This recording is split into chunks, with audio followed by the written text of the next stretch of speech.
Krishna Krishna Hare Hare Hare Rama Hare Rama Rama Rama Hare Hare गाइए सब Krishna Krishna Krishna Hare Hare Hare Ram Ram Ram Hare Hare Hare Krishna Krishna Krishna Hare Hare Hare Ram Ram Ram Hare Hare Hare Krishna Krishna Krishna Krishna Hare Hare Hare Ram Ram Ram Hare Hare Hare Krishna Krishna Krishna Hare Hare Hare Ram Ram Ram Hare Hare Hare Krishna Krishna Krishna Hare Hare Hare Ram Ram Ram Hare Hare Hare Krishna Krishna Hare Hare Ram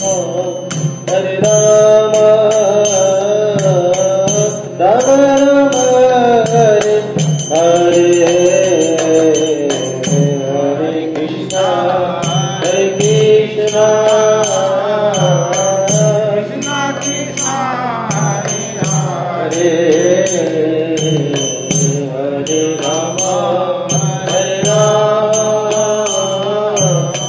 Ram Ram Hare Hare Hare Krishna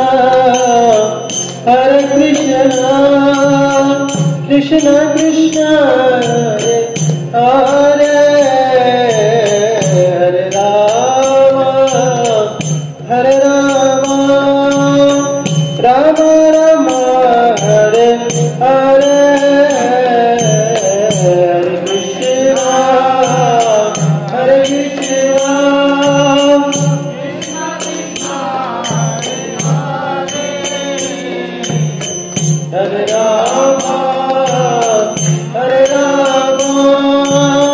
Ram Ram Hare Hare Hare Krishna Krishna Krishna Hare Hare Hare Ram Ram Ram Hare Hare Hare Krishna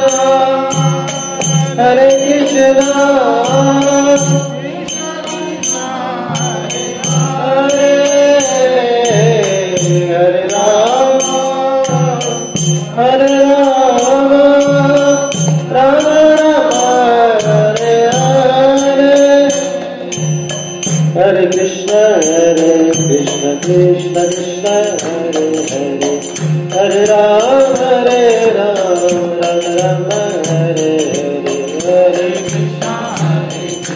Krishna Krishna Hare Hare Hare Ram Ram Ram Hare Hare Hare Krishna Krishna Krishna Hare Hare Hare Ram Ram Hare Hare Hare Krishna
Hare Krishna,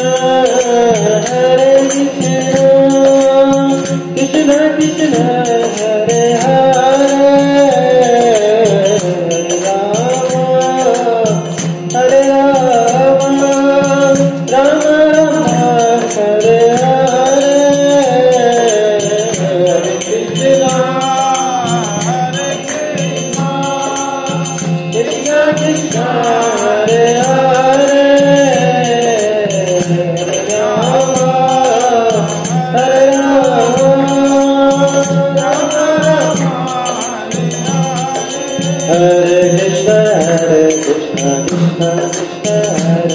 Krishna Krishna, Hare Hare, Hare Rama, Rama Rama, Hare Hare, Hare Krishna, Krishna Krishna, Hare Hare, Hare Rama, Rama Rama, Hare Hare, Hare Krishna,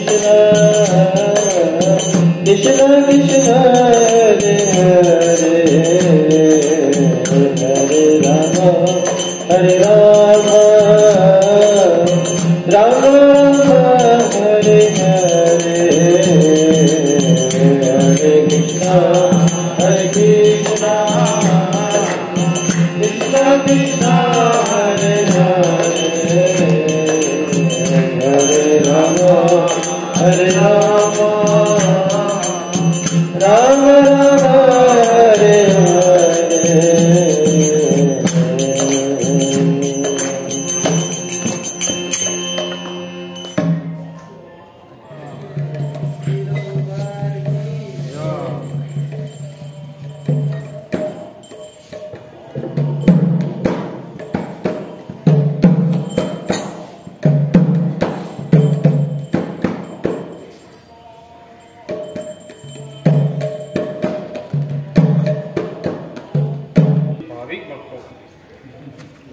हार्दिक स्वागत है। भाविक भक्त जो भाविक है वो आए भाविक इस रविवार सत्संग कार्यक्रम में हार्दिक स्वागत है। तो आज परम पवित्र तिथि है उत्पन्ना एकादशी। तो एकादशी को भक्ति की जननी कहा जाता है। तो हमारा सौभाग्य है कि हम भगवान श्री राधा कृष्ण चंद्र भगवान के चरणों में बैठकर भगवान की वाणियाँ भगवान की कथा सुन रहे हैं।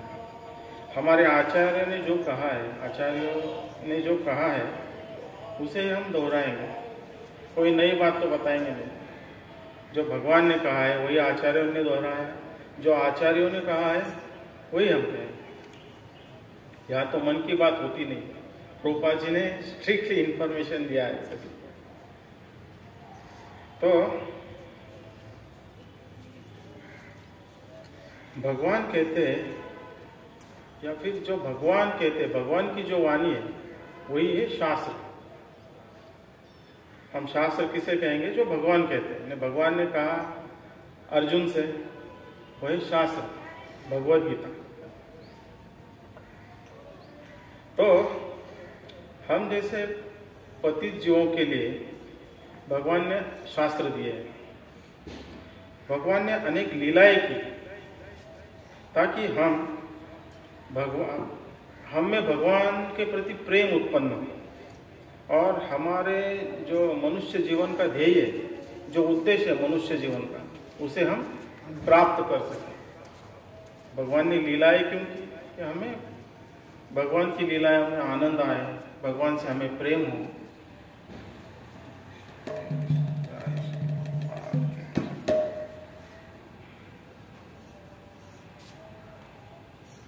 तो भगवान सभी जीवों का कल्याण चाहते हैं।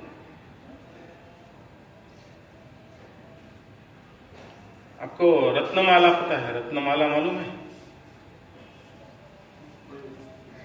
जब बलि महाराज के यज्ञ में वामन देव प्रकट हुए या वामन देव का उदय हुआ, ऐसे कह सकते हैं। वामन देव जैसे आए, जैसे सूर्योदय होता है इसी आभा, फिर उसका जो क्या होते हैं प्रकाश, ऐसे धीरे धीरे जैसे ही भगवान यज्ञशाला में आए तो उनका सौंदर्य देखकर बलि महाराज जी की जो पुत्री थी रत्नमाला, उन पर मोहित हुई। उनके मन में वात्सल्य प्रेम उमड़ आया कि वो मन ही मन में सोचने लगी, काश कि ये जो भगवान वामनदेव का रूप देखकर उनके मन में ऐसा वात्सल्य प्रेम आया कि काश मेरा भी ऐसा पुत्र हो, तो मैं बड़े प्रेम से इन्हें दूध पिलाती। तो भगवान तो सर्वज्ञ है, भगवान ने उनके मन की बात जान ली और भगवान ने कहा तथास्तु, मन ही में कहा। और जैसे वो लीला आगे चली, भगवान ने बलि महाराज का सब हर लिया, एक ही चरण में सारी सृष्टि व्याप्त कर ली। और ये रत्नमाला जो है, या फिर और राक्षस समाज जो था, उनको लगा कि अरे इन्होंने तो छल किया है बलि महाराज के साथ और सब हर लिया। तो फिर रत्नमाला के मन में ऐसी इच्छा हुई, अरे कितना दुष्ट बालक है, अगर ये मेरा पुत्र होता तो मैं इसे विष पिलाकर मार देती। तो भगवान ने कहा तथास्तु। तो भगवान कितने प्रेमी है, देखो उनकी जो भी इच्छा थी, उनकी इच्छा थी सत्ययुग में। जब सत्ययुग में उन्होंने ऐसी इच्छा की, भगवान ने दोनों इच्छा को तथास्तु कहा और युग बीत गए। आगे चल के जब द्वापर युग में वही रत्नमाला क्या हुई, पूतना। तो पूतना के रूप में जब आई, वो भगवान को दूध पिलाई और विष भी पिलाई। तो दोनों इच्छा भगवान ने उनकी पूरी की। देखिए, उन्होंने गलत इच्छा भी की, सही इच्छा भी की, फिर भी भगवान ने उनको कोई शाप नहीं दिया, उनको माता का दर्जा दिया। भले विष पिलाया, फिर भी माता का दर्जा दिया। तो भगवान इतने दयालु है, प्रेमी है, और सब जीवों के प्रति भगवान को इतना दया है कि भगवान अनेक लीलाएं करते हैं, अनेक शास्त्र देते हैं, एक परंपरा बनाते हैं।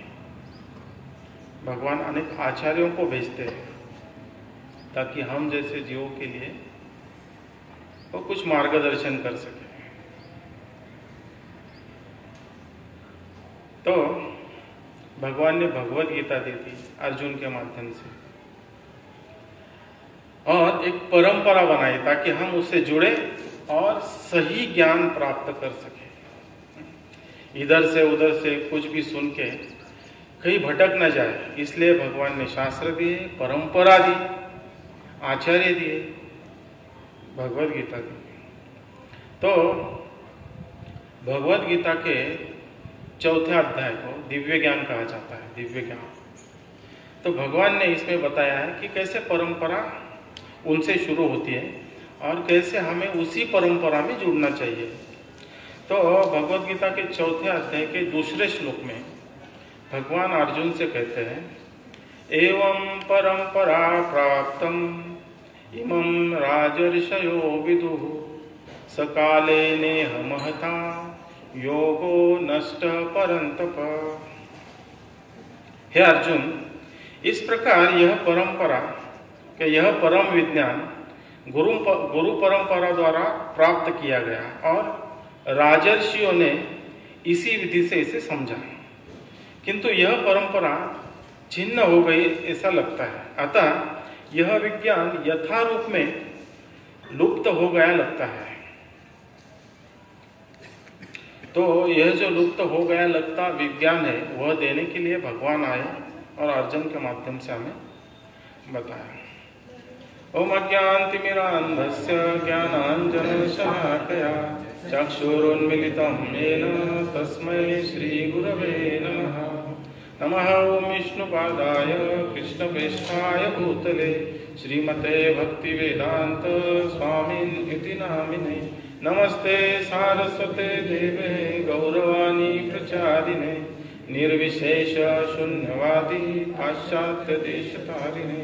जय श्री कृष्ण चैतन्य प्रभु नित्यानंद श्री अद्वैत गदाधर श्रीवासादि श्री गौर भक्तवृंद। हरे कृष्णा कृष्ण कृष्ण हरे हरे, हरे राम राम राम हरे हरे।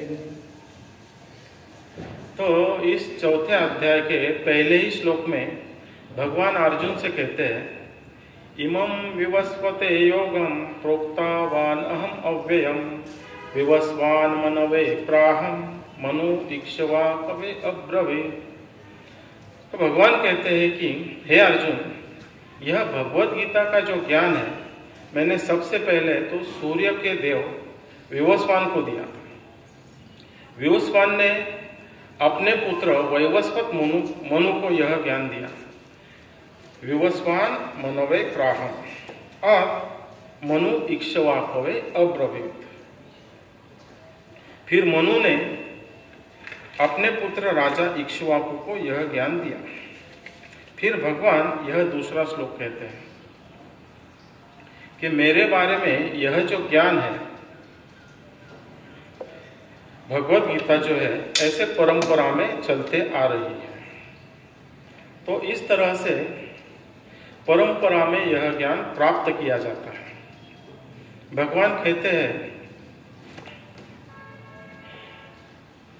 कि यदि मेरे बारे में कोई ज्ञान प्राप्त करना चाहता है तो उसे भी ऐसे परंपरा से जुड़ना चाहिए, जिससे कि भगवान श्री कृष्ण से उत्पन्न होने वाला यह ज्ञान जो है कालक्रम में थोड़ा बहुत लुप्त सा हो गया है। तो क्योंकि राजर्षियों की जो परंपरा है, जैसे भगवान ने पहले श्लोक में बताया कि राजाओं को ज्ञान दिया, राजर्षियों की परंपरा कभी कभी खंडित हो जाती है। राजर्षियों को क्यों ज्ञान दिया कि राजा वो समाज का नेता होता है।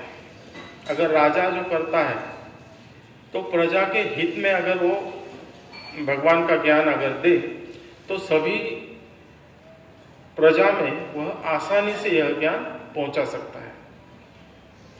तो उस जमाने में राजा संत हुआ करते थे, ऋषि हुआ करते थे, राजर्षि।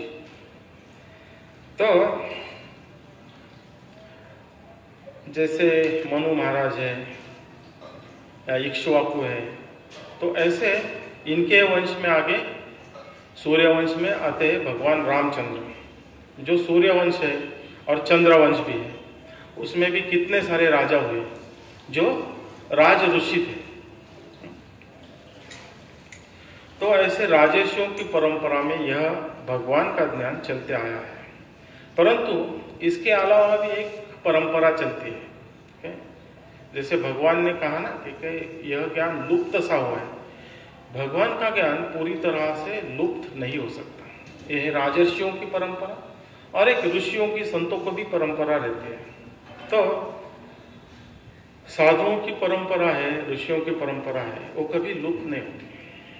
जो राजा नहीं है उनकी परंपरा, और वो परंपरा कभी भी टूटती नहीं है। इसलिए यह भगवत गीता का ज्ञान भी लुप्त नहीं होता। राजर्षियों की परंपरा का ज्ञान पुनः स्थापित करने के लिए भगवान श्री कृष्ण प्रकट हुए। साथ साथ जो ऋषियों की परंपरा है वो ज्ञान अपने अपने आश्रमों में चलते आ रहा था। जो कुछ भक्त है, कुछ लिमिटेड भक्त है, वही वो ज्ञान प्राप्त कर रहे थे उनके आश्रमों में। परंतु सामान्य जनों के लिए जब तक नेता ऋषि नहीं होता, साधु नहीं होता, तब तक यह ज्ञान पहुंचना बड़ा ही कठिन है। तो भगवान श्री कृष्ण चाहते थे कि राजर्षियों की परंपरा के द्वारा यह ज्ञान फैलाया जाए।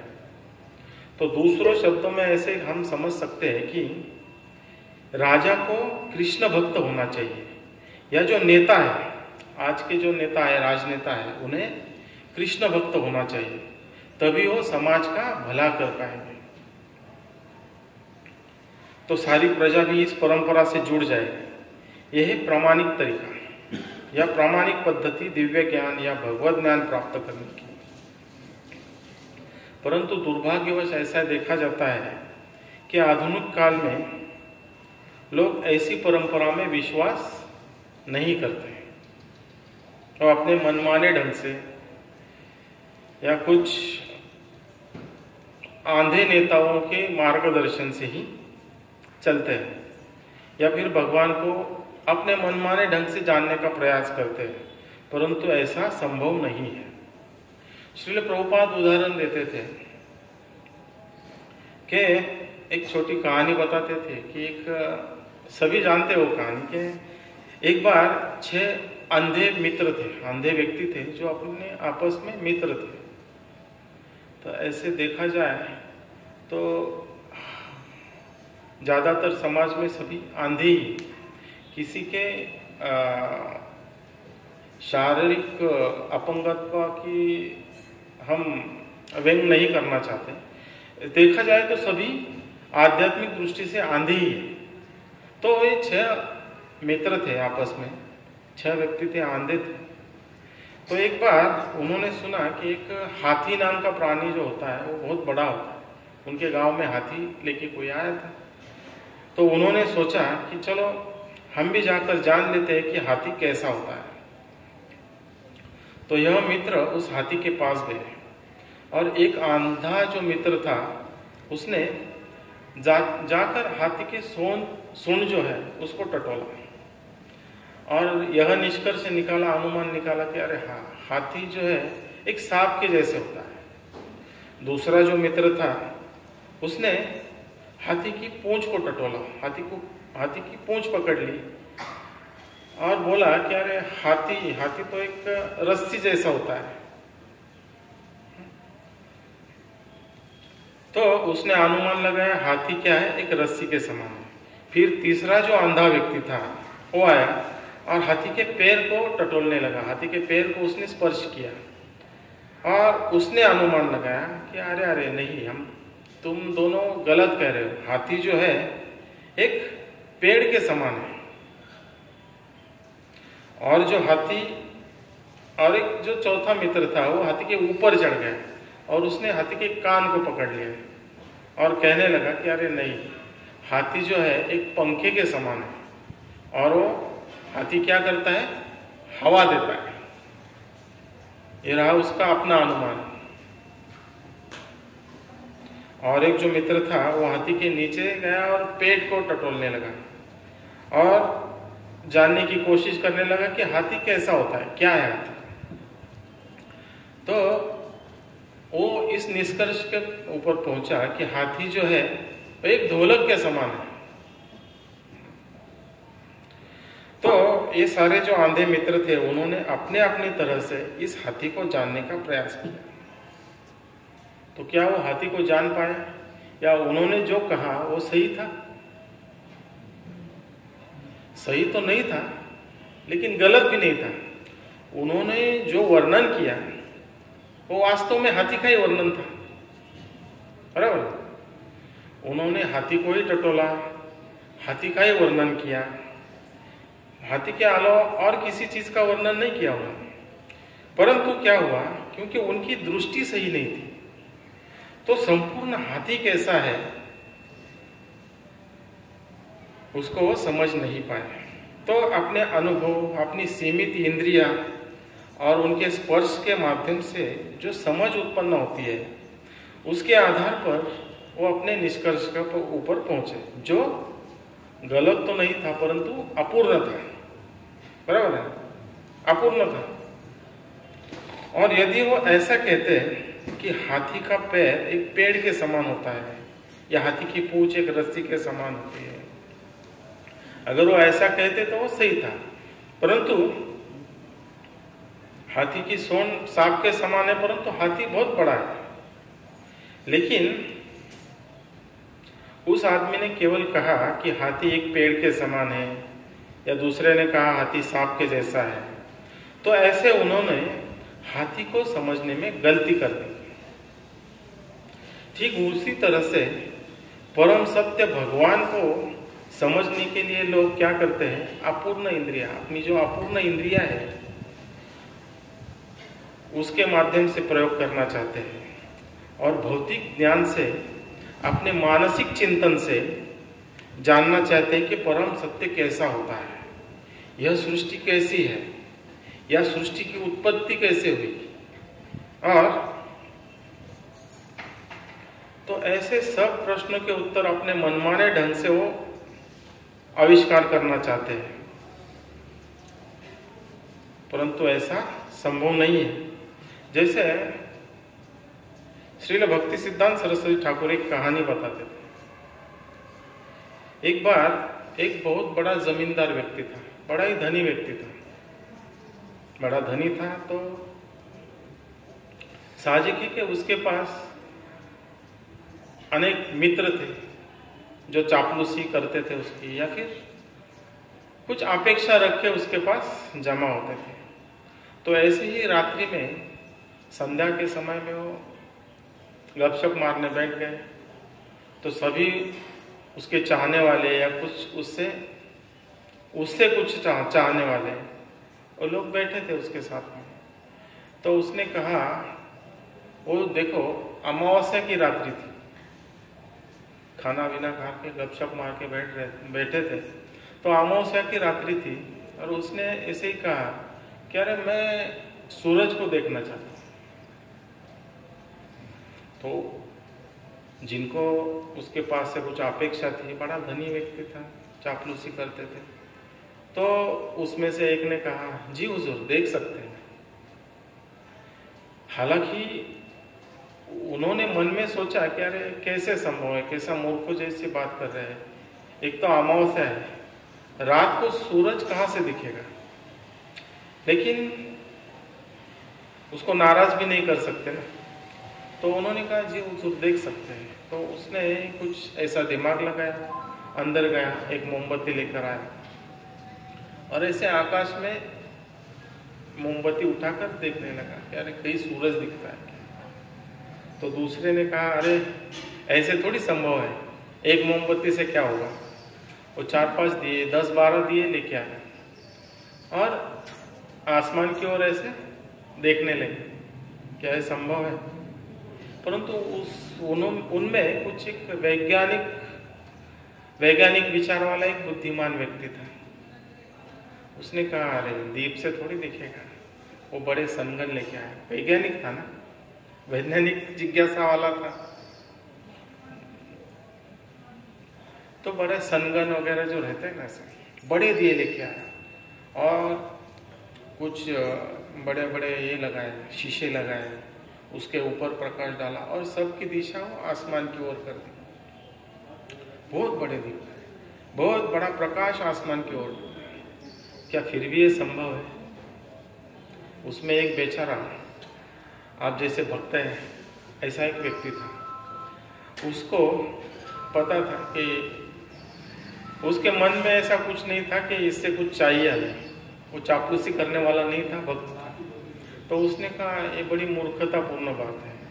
देखिए, आप कितना भी प्रकाश आसमान में डालिए, आपको जब कालक्रम में सूर्योदय होगा कल सुबह, तभी आप सूर्य को देख पाएंगे।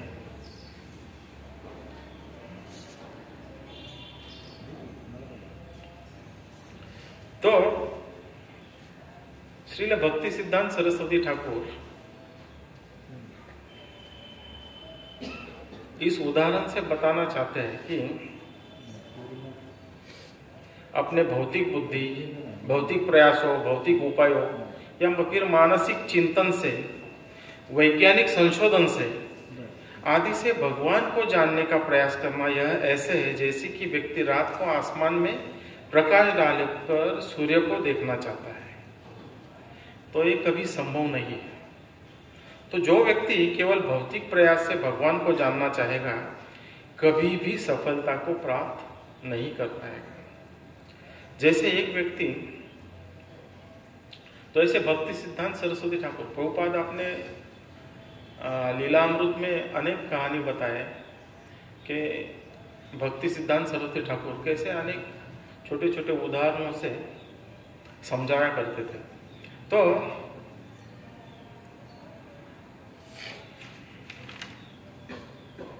भक्ति सिद्धांत सरस्वती ठाकुर कहते थे, एक कथा बताते थे कि एक व्यक्ति था, जब वो रास्ते से जा रहे थे, अंधेरा ही था, तो एक बिजली के खंभे के नीचे एक व्यक्ति बहुत देर से कुछ ढूंढ रहा था।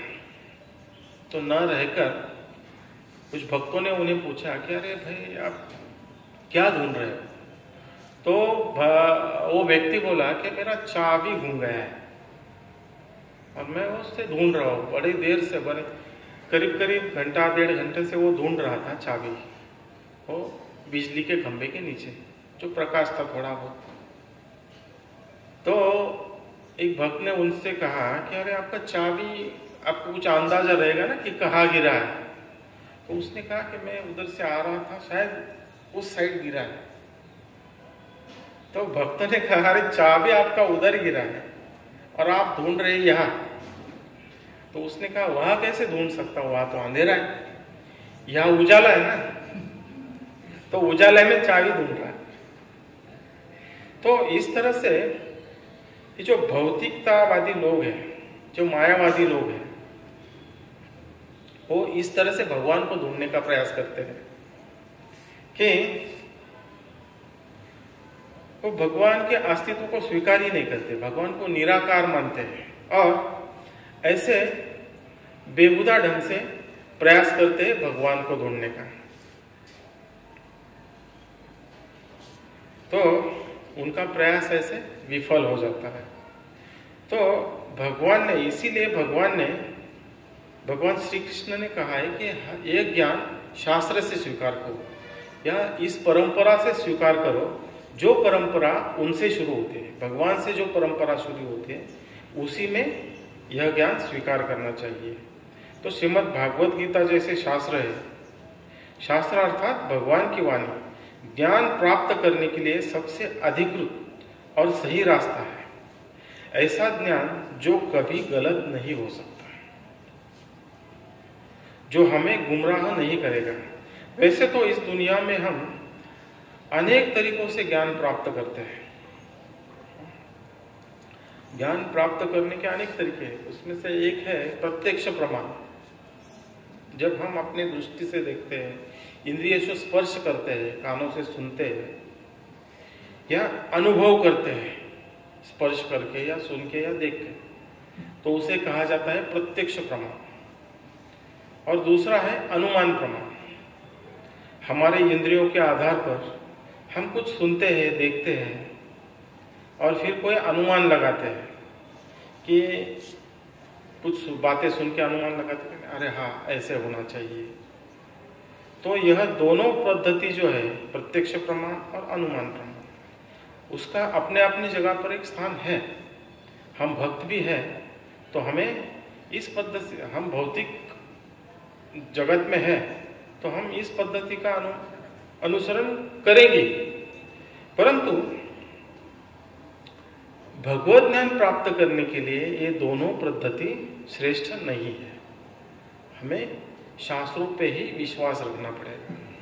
तो जैसे किसी ने कहा, जैसे अनुमान प्रमाण है, अगर किसी ने कहा, प्रभु जी ने कहा कि मैं आपको 10-15 मिनट में फ़ोन करता हूँ और 10-15 मिनट के बाद अगर मेरे फ़ोन की रिंग बजती है तो यह अनुमान लगाते हैं ना, अरे हाँ प्रभु जी ने बोला था कि आपको 10-15 मिनट में फ़ोन करता हूँ। तो हम ऐसा अनुमान लगाते हैं कि हाँ, कि बाबा नवीन कृष्ण प्रभु ने या फिर जिसने कहा है उसने फ़ोन किया रहेगा। तो ये हुआ अनुमान।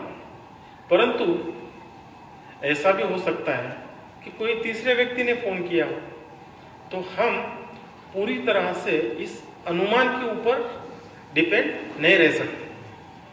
किसी तीसरे व्यक्ति ने भी फ़ोन किया तो यह हुआ एक साधारण बात, भौतिक बात।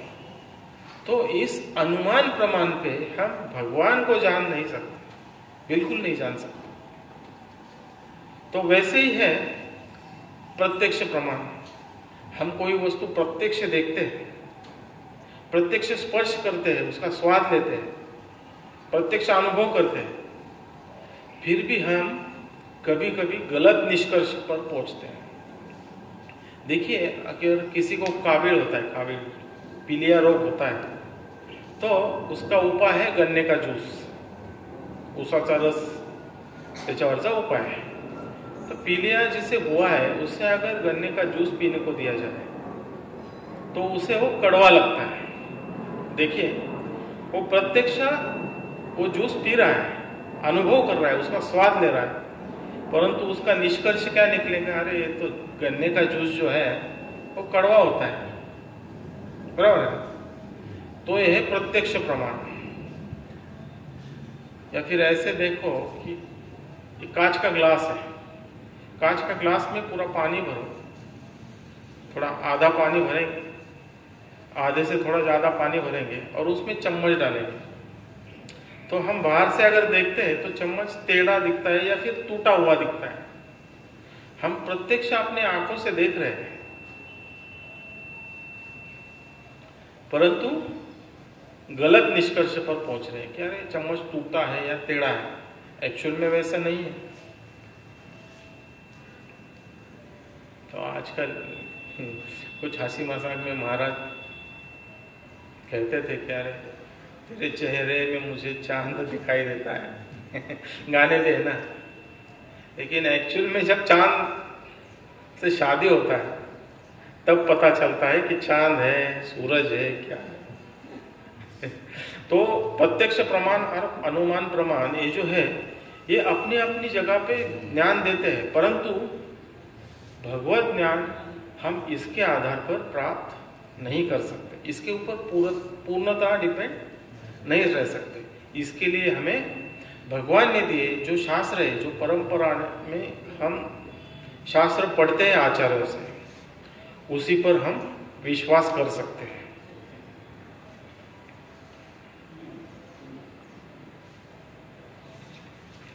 तो हमारी जो सीमित इंद्रिया है उससे हम भगवान, भगवान का नाम, भगवान का धाम, भगवान की लीलाएं, यह सब जानने का प्रयास अगर करते हैं तो विफल हो जाएगा, यह संभव नहीं। इसलिए भगवान कृष्ण यहाँ बता रहे हैं कि एवं परंपरा प्राप्तम, क्या है कि केवल गुरु शिष्य परंपरा, कौन सी परंपरा? गुरु शिष्य परंपरा, वो भी प्रमाणित आध्यात्मिक गुरु शिष्य परंपरा जो है, जो भगवान श्री कृष्ण से आरंभ हुई है, उसी परंपरा में हमें ज्ञान स्वीकार करना चाहिए। फिर हम भरोसा कर सकते हैं कि यह ज्ञान पूर्ण है, परिपूर्ण है, पूरी तरह से सत्य है, अन्यथा हम गुमराह हो सकते हैं। कोई कहेंगे कि अरे हमारे भी गुरु है, आप कहते हो ना कि गुरु परंपरा चाहिए, गुरु परंपरा चाहिए, हमारे भी गुरु है, उन्हीं से हम ज्ञान स्वीकार कर रहे हैं। वो क्या कहते हैं? भगवान निराकार है। ये भी हमारे किसी गुरु ने कहा है, हमारी भी परंपरा है, परंतु भगवान कहते हैं कि यह जो परंपरा है, प्रमाणित आध्यात्मिक जो परंपरा है, वो उनसे शुरू होनी चाहिए। ये जो कहते हैं कि भगवान निराकार है, भगवान को आकार नहीं, वगैरह वगैरह, तो इनकी परंपरा अगर हम ढूंढेंगे तो भगवान तक नहीं पहुंचते, कहीं पे टूट जाते हैं। उनके अपने मनगढ़ंत सिद्धांत है। तो भगवान कहते हैं कि ये परंपरा मुझसे शुरू होनी चाहिए। क्या कहते हैं भगवान? इमं विवस्वते योगम, मैंने यह ज्ञान किसको दिया? विवस्वान को। विवस्वान को कभी दिया? करीब करीब 20 लाख वर्ष पूर्व सूर्य की उत्पत्ति कभी हुई तब। वैसे तो उसके पहले भी हम अपने बुद्धि से अंदाजा भी नहीं लगा सकते कि ये सृष्टि का प्रारंभ कभी हुआ, कभी सूरज का जन्म हुआ। तो भगवान कहते हैं कि ये परंपरा मुझसे आरंभ होने वाली चाहिए, उसी से ही ज्ञान स्वीकार करना चाहिए। यदि कोई भी व्यक्ति कहेगा कि मेरा भी एक परंपरा है, तो हम कहेंगे बताइए आपका परंपरा कहाँ तक चलता है? पीछे पीछे अगर हम भगवत गीता सभी ने देखी है, प्रभुपाद ने जो भगवत गीता हमें दी है, तो भगवत गीता के पहले कुछ पृष्ठ हम निकालेंगे तो वहां पे परंपरा दी है। भगवान श्री कृष्ण, ब्रह्मा जी, नारद मुनि, व्यास मुनि, ऐसे चल के हमारे श्रील प्रभुपाद जी और प्रभुपाद जी के जो वर्तमान आचार्य वृंद है, ऐसे हमारी परंपरा कहाँ तक जाती है? भगवान कृष्ण तक, हाँ ब्रह्मा जी तक। और भगवान ब्रह्मा जी को भगवान ने ज्ञान दिया, तो वह परंपरा कहाँ तक जानी चाहिए? भगवान तक जानी चाहिए। तो कोई अगर कहता है कि हमारी भी परंपरा है, तो अगर उनकी परंपरा, आपकी परंपरा अगर भगवान तक नहीं जाती है, तो ऐसी परंपरा में हम विश्वास नहीं कर सकते। तो श्रील भक्ति सिद्धांत सरस्वती ठाकुर, देखिए प्रभुपाद जी ने अनेक उदाहरण दिए जो उनके गुरु महाराज दिया करते थे। भक्ति सिद्धांत सरस्वती ठाकुर, भक्ति सिद्धांत सरस्वती ठाकुर दृष्टांत दिया करते थे। देखिए जब भी हम इस जगत में, भौतिक जगत में रहते हैं, यह जगत वैसे भी आंधा है, आध्यात्मिक दृष्टि से आंधा है।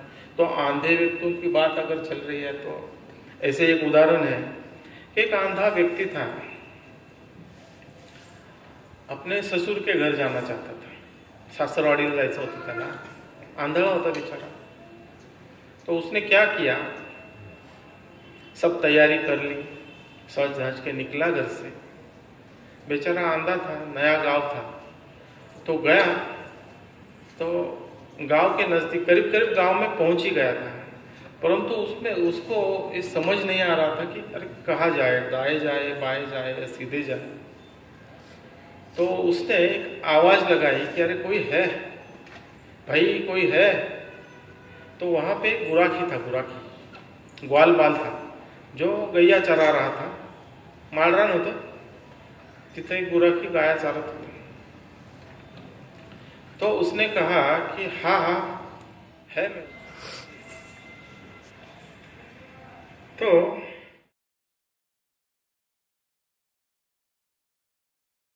भगवान को भी जाने का। तो श्री चैतन्य महाप्रभु चैतन्य चरितामृत में सनातन गोस्वामी को एक दृष्टांत सुनाते थे।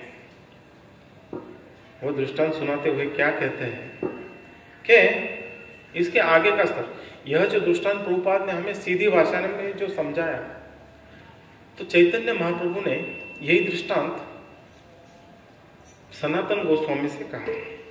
क्या कहा कि हे सनातन, ज्ञान प्राप्त करने की या भगवत प्राप्ति के बारे में जानने के, भगवत प्राप्ति का ज्ञान प्राप्त करने के 3 स्तर है। वो 3 स्तर है जिसको कहते हैं संबंध, अभिधेय और प्रयोजन।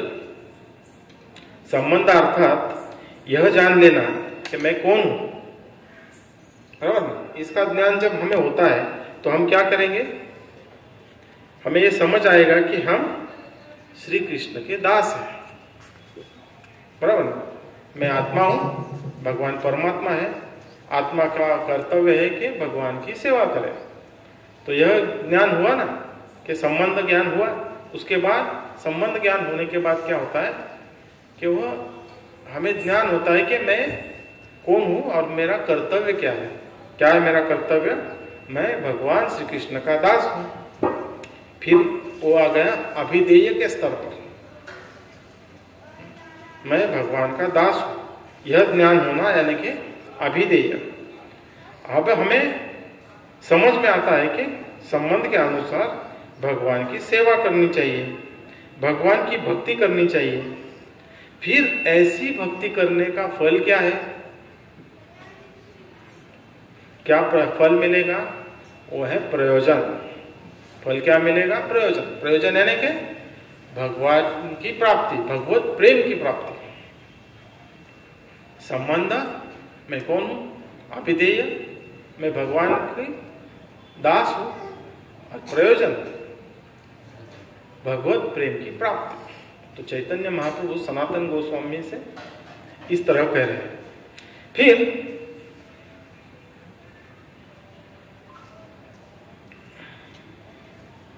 हम भगवान से प्रेम करेंगे, भगवान की भक्ति करेंगे, भगवान से हम प्रेम करने लगेंगे। यह है सच्चा प्रेम और यह हमारे जीवन का ध्येय है, मनुष्य जीवन का। जैसे पहले कहा ना, भगवान इतनी सारी लीलाएं क्यों कर रहे हैं? भगवान ने जो लीला की वो रत्नमाला को जैसे आशीर्वाद दिया, फिर इतनी सारी लीलाएं की भगवान ने। सत्ययुग से शुरू की लीला द्वापर युग तक चली। तो भगवान ये सब लीला क्यों कर रहे हैं कि हमें पतित जीवों को हमारे जीवन का, मनुष्य जीवन का ध्येय पता चले। क्या है मनुष्य जीवन का ध्येय? भगवान की भक्ति।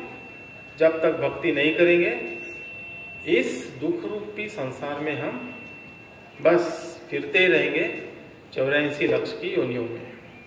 तो चैतन्य महाप्रभु ने जो दृष्टांत दिया उसको और विस्तार से कहते हुए भगवान चैतन्य महाप्रभु कहते हैं, थोड़ा विस्तार से समझाते हैं कि एक ज्योतिष था, सर्वज्ञ नाम था उसका। एक बार वो ज्योतिष ऐसे गांव में चला गया एक गरीब व्यक्ति के घर पर, और उस गरीब व्यक्ति के घर पे गया और उसे कहने लगा कि अरे आप बड़े दुखी दिखाई देते हो, तुम्हारे दुख का कारण मैं बताऊंगा। और ये ज्योतिष जो है वो गरीब व्यक्ति के घर पे गया और उससे कहा कि आप बड़े दुखी दिखाई दे रहे हो, तो आपके दुख का कारण मैं बताऊंगा और इस दुख से कैसे मुक्त होना है वो भी मैं आपको बताऊंगा। तो देखिए, आपके दुख का कारण जो है वो है आपके पिता का देहांत हुआ है। आपके पिता जो है उनका देहांत हो गया है, क्योंकि वो यात्रा पे थे, कई घर से दूर उनका देहांत हुआ। तो वो आपको बता नहीं पाए कि उनके पास बहुत धन है। उन्होंने वो जो धन था उनके पास वो कहीं रखा है, आपके घर के आसपास ही कहीं रखा है। वडिलांकडे जे धन होतं त्यांनी पुरून ठेवले, कुठे? घराच्या जवळच कुठेतरी ठेवलंय। तो हा जो ज्योतिष है, ये जो ज्योतिषी है सर्वज्ञ, उन्होंने कहा कि आप उसको अगर खोज ले तो आपके सारे दुख दूर हो जाएंगे। वास्तव में वो जो संपत्ति आपके पिताजी ने आपके लिए छोड़ी है उस पर आपका ही अधिकार है। बापाचं आहे का म्हणतो ना आपण, बापाचं आहे का म्हणजे जो पिताजी का है उस पर साहजिक अधिकार है पुत्र का। तो वो आपकी, वास्तव में वो आपकी संपत्ति है। तो आपके सारे दुख दूर हो जाएंगे। तो ज्योतिष ने उस गरीब आदमी से कहा ये सब स्टोरी। तो बस इतना कहने से कि आपके पिताजी ने आपके लिए संपत्ति छोड़ी है, क्या वो उसका दुख या उसका जो तकलीफ थे वो दूर हो पाएगी? उसको बताना पड़ेगा ना कि वास्तव में वो कहाँ रखा है। तो उस ज्योतिष ने कहा कि देखिए, आप अगर आपके घर के पश्चिम दिशा में जाओगे तो वहां पे आपको धन नहीं मिलेगा, वहां पे मिलेंगे कीटाणु मिलेंगे, बड़े कीड़े हैं, कीटाणु है, वो आपको काटेंगे। तो आप पश्चिम दिशा में मत जाइए। तो घर के अगर उत्तर दिशा में जाएंगे आप तो वहां बड़ा एक काला सर्प है। तो उत्तर दिशा में आप अगर खोजने जाएंगे धन, तो उत्तर दिशा में जो सर्प है वो आपको डस लेगा और शायद निगल भी जाएगा। तो दक्षिण दिशा में जाएंगे तो दक्षिण दिशा में जो है वहां पे बड़ा भूत है, भूत है ना, भूत पिशाच। वो भूत आपको झपट लेगा, पकड़ लेगा और बड़ी तकलीफ देगा। परंतु आप अगर पूर्व दिशा में जाएंगे तो बस पूर्व में जाना है, कुछ खोदने के लिए औजार की जरूरत नहीं, बस हाथ से ही थोड़ा सा खोदो तो आपको वो सारा धन मिल जाएगा। फिर चैतन्य महाप्रभु ने इसका तात्पर्य समझाया कि पश्चिम भाग में जो कीड़े आदि जो है वो है कर्म कांड के समान। ये पश्चिम दिशा में या ये जो कर्म कांड का मार्ग है उससे हम भगवान की प्राप्ति नहीं कर सकते। वो कर्म कांड के माध्यम से हम क्या करेंगे, भौतिक सुख भौतिक संपत्ति प्राप्त करने का प्रयास करेंगे कि साजिक हम कोई जो क्या देव ऋषि या अमुक तमुक रहते हैं ना उनके पास जाएंगे या अन्य देवताओं के पास जाएंगे, कुछ उनको बलि चढ़ाएंगे, है ना। तो इससे क्या होगा कि हमें भौतिक संपत्ति तो थोड़ा बहुत मिल जाएगा, परंतु इससे हमें पाप भी लगेगा। आगे चल के उसका हमें हिसाब देना ही पड़ेगा। तो ये जो कर्मकांड है हमें कुछ भौतिक साधन संपत्ति तो देगा, कुछ भौतिक सुख देगा, परंतु आध्यात्मिक सुख हमें नहीं दे सकता। आगे चल के ये हमें पाप के रूप में जो हमें कर्मकांड किए, देवताओं की प्रार्थना किए, देवताओं को कुछ बलि दिए, है ना, तो ये हमें तकलीफ देंगे। तो दूसरा है एक कर्मकांड में व्यक्ति पाप भी करता है, देखो कुछ बलि देगा, कुछ ना कुछ करता है, या फिर चलो ठीक है वो तो हमारा विषय है नहीं, तो कर्मकांड का मार्ग हमें तकलीफ देने वाला है। तो दूसरा रास्ता है ज्ञान मार्ग। मानसिक चिंतन के द्वारा केवल भगवान को निराकार रूप में पूजना, है ना। ज्ञानी व्यक्ति होते हैं ना, बहुत ज्ञानी व्यक्ति है, बहुत पढ़ाई करते हैं भगवान के बारे में, और क्या निष्कर्ष निकालते हैं, भगवान निराकार है।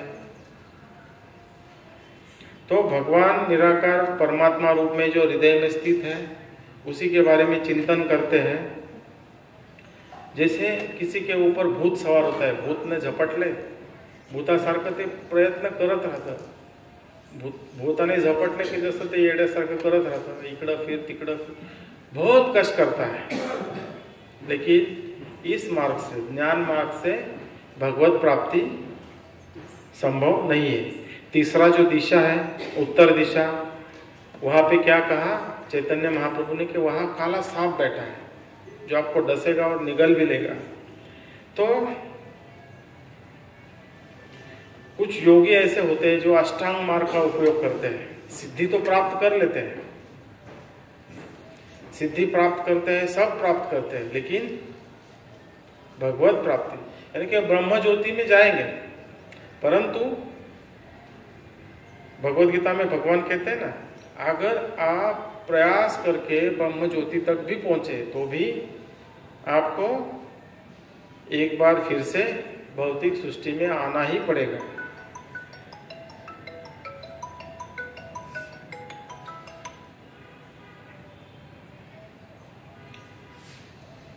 तो इसका कोई लाभ नहीं है। वह अंत में जो कहा कि आप पूर्व दिशा में जाएंगे, बस थोड़ा सा हाथ से ही खोदेंगे तो आपको मिल जाएगा आपका धन जो आपके पिताजी ने आपके लिए रखा है। तो वो धन क्या है, भक्ति। तो चैतन्य महाप्रभु ने इस माध्यम से बताया कि भक्ति करना कितना आसान है, बस जाओ हाथ से खोदो, नहीं ज्यादा कष्ट करने की जरूरत नहीं, भक्ति करो, भगवान का नाम लो और भगवान की प्राप्ति कर लो और इस भौतिक जगत से मुक्त हो जाओ। भगवान भगवत गीता में कहते हैं, भक्त्या माम अभिजानाति यावन यच्चास्मिन् तत्वतः ततो माम तत्वतः ज्ञात्वा विशते तत् अंतरा। तो केवल भक्ति से ही मैं जाना जा सकता हूँ या प्राप्त किया जा सकता हूँ हे अर्जुन। तो माम तत्वतः ज्ञात्वा, और जब तुम ऐसे भक्ति करके मुझे जान जाओगे फिर तुम मेरे धाम में मेरे पास लौटकर आ सकते हो। तो इस भक्ति पथ को स्वीकार करने से हम संपूर्ण ज्ञान को प्राप्त कर सकते हैं, संपूर्ण जानकारी मिल जाएगी हमें और यह भक्ति करना ही ज्ञान है। असल में ज्ञान क्या है? भक्ति का। अगर हमें ज्ञान प्राप्त हुआ यानी कि हम क्या करेंगे? भक्ति करेंगे। अगर भक्ति नहीं करते हैं तो उसे असल में ज्ञान प्राप्त हुआ ही नहीं। तो ज्ञान की परिपूर्णता है भक्ति। ज्ञान प्राप्त करने से ही भक्ति करनी चाहिए, और भक्ति नहीं कर रहे हैं तो इसका मतलब है कि हमें ज्ञान नहीं मिला है।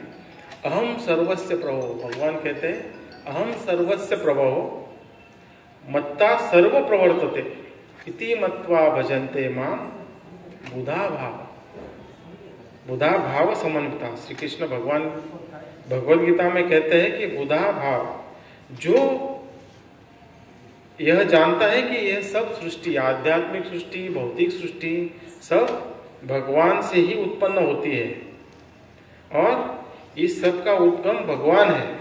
जो इस बात को भली भांति जान लेता है वो पूरी भावना से भक्ति में या भगवान की सेवा में रत हो जाता है। तो यह ज्ञान की परिपूर्णता है जो हमें गुरु शिष्य परंपरा से प्राप्त होती है। परंतु देखिए कितना सरल है भक्ति करना। योगी जन जो है कितना कष्ट करते हैं, हिमालय में जाते हैं, इतनी ठंडी में कभी एक पैर पे खड़े रहेंगे, कितना कष्ट करते हैं, फिर भी भगवान की प्राप्ति नहीं होती। यहाँ बस क्या कहा है भगवान ने? बस हरे कृष्णा कृष्णा कृष्णा हरे हरे, हरे राम राम राम हरे। भगवान नाम का कीर्तन करो, जप करो, भगवान की कथा सुनो, भगवान के दर्शन करो, प्रसाद खाओ। बस इतना सरल मार्ग है भगवत प्राप्ति का। लेकिन क्या होता है, इतना सरल होकर भी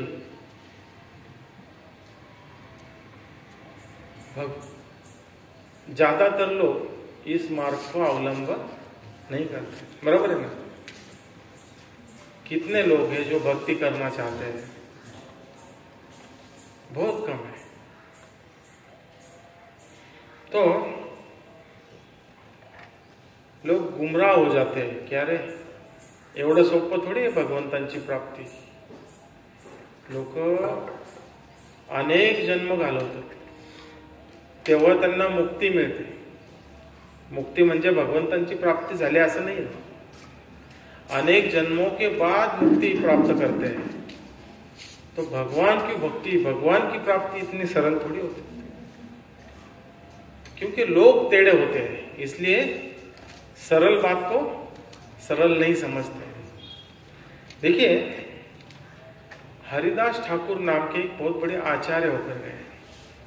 जो भक्त है वो सभी जानते हैं, जो इस्कॉन में है बड़े बहुत दिन से, वो जानते हैं हरिदास ठाकुर कौन है। तो हरिदास ठाकुर नाम के एक बहुत बड़े आचार्य होकर गए। हालांकि उनका जन्म मुस्लिम परिवार में हुआ था, लेकिन बचपन से ही वो कृष्ण भक्त थे। निरंतर कृष्ण नाम का जप किया करते थे, उच्चारण किया करते थे। चलते चलते एक बार वो ऐसे ही गांव में आए जहाँ दो बहुत बड़े धनी व्यक्ति रहते थे, जिनका नाम था हिरण्य मजुमदार और गोवर्धन मजुमदार। तो उन्होंने इस संत का बड़े धूमधाम से, बड़े जोर से स्वागत किया और एक सत्संग कार्यक्रम का आयोजन किया। इतने बड़े साधु हमारे गांव में आए हैं, तो गांव के लोगों को इसका फायदा होना चाहिए, इसलिए उन्होंने एक सत्संग कार्यक्रम का आयोजन किया, जो सत्संग हरिदास ठाकुर देंगे। तो उन्होंने सारे गांव को आमंत्रित किया, प्रतिष्ठित लोगों को निमंत्रित किया। तो हरिदास ठाकुर वहां आए, परंतु हरिदास ठाकुर वहां आए उसके पहले ही ये जो संत थे हरिदास ठाकुर, उनकी महती उधर पहुंची थी। तो सभी लोग आपस में बात करने लगे कि कितने महान आचार्य हैं हरिदास ठाकुर, ये नामाचार्य कहलाते हैं। निरंतर कृष्ण नाम लेते रहते हैं।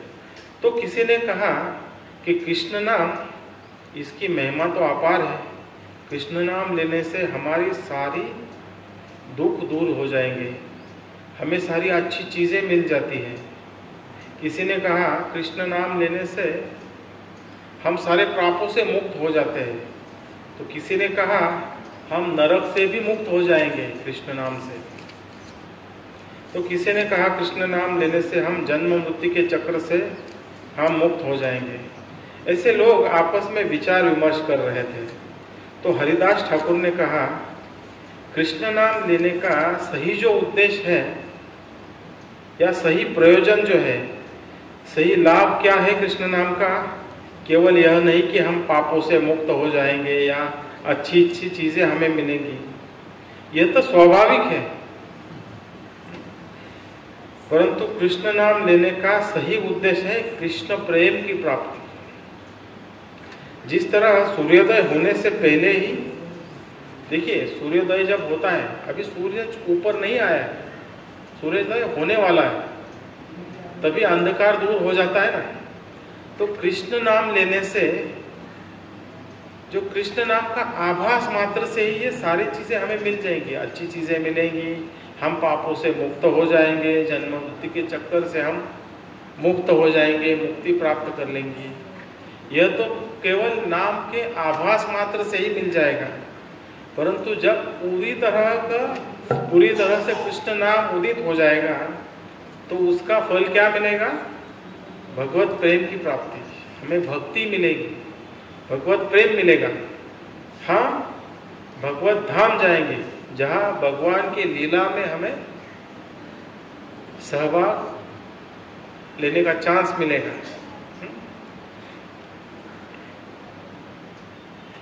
तो